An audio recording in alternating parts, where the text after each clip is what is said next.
the beauty of a painting is it's just a painting. So, you know, you can, you can go and, you know, really just let it all out. And this is just raw umber. It's a very neutral, not even a very nice color.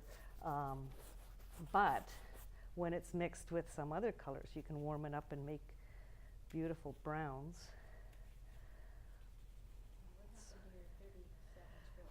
Oh yeah, okay, well, how many strokes is that? So this will be the underpainting. Sorry, I forgot about that. Now, see, with the canvas was speaking, we get some color on there. So this is, did we count, actually? We could, four? Okay, thank you. Okay, okay, so let's do that.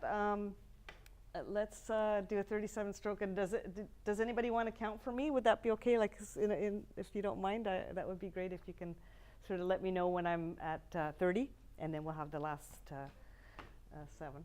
And so that was very fast. So if I had to do something in 37 minutes, I could cover this canvas in probably 10 minutes.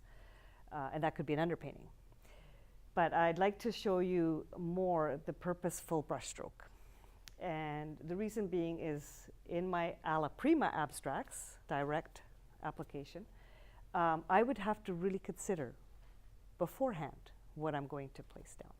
So, you know, I'll think about where will I fill in and what color will it be. So right now, I'm glad I threw this on there because it gives me some structure to now fill in color with. And that's an easy way to, you know, like be colored, you know, when we colored as children, we would have something, an outline to fill in, and we wouldn't go over the line. But again, to add interest and movement, you want to go over your line. You want to break it up. So, you know, you could call wiping away a stroke, but I just want it for purposes. Well, yeah, let's do that. Let's wipe away. This will be a stroke. So I'm going to repeat this little pattern here, and I'm not gonna lift. So this is another stroke before I start. And I'm going to break up what I wanted to do. I could actually tone some of this canvas, you see. It's already dry. That's the nice thing about acrylics. It's good to demo with because I can go right over.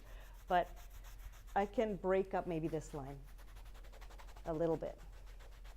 So I'm just showing you that I like to not have things really closed in. A lot of my abstracts have open edges, soft edges. The colors transition into each other. Because to me it sort of represents an openness to creativity. So I like to do that for that reason, rather than have chunky closed-in shapes. But I've seen beautiful abstracts by Canadian artists in particular,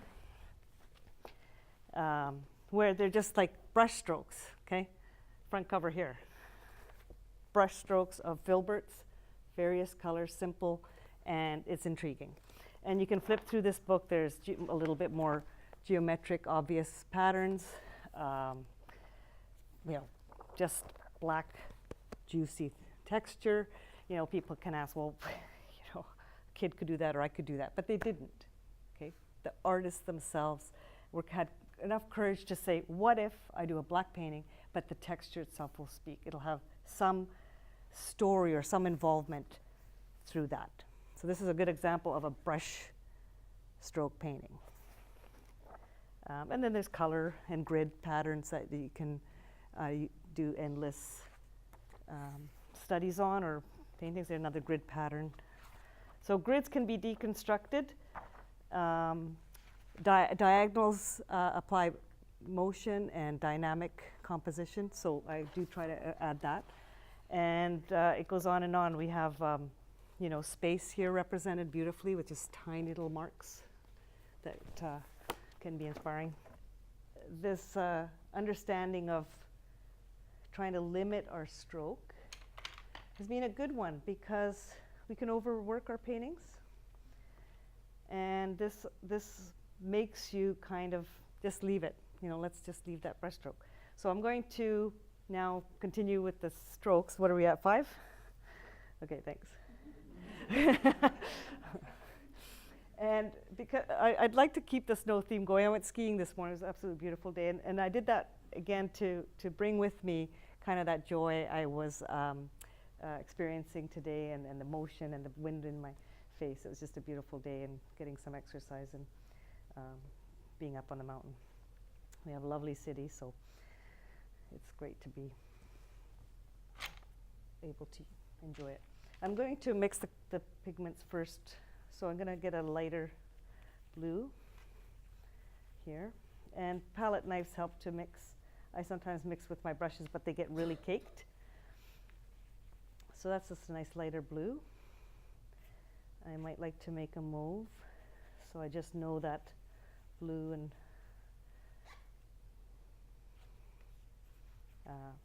pink make a purple, make a purple. It's actually a red, but the red is a pinky red.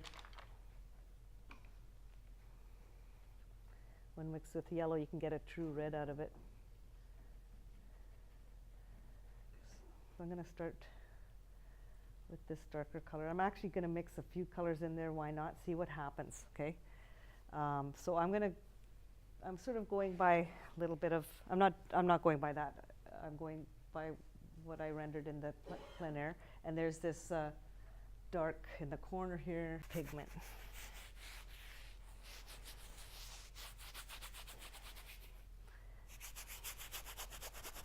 So maybe this will be trees back here.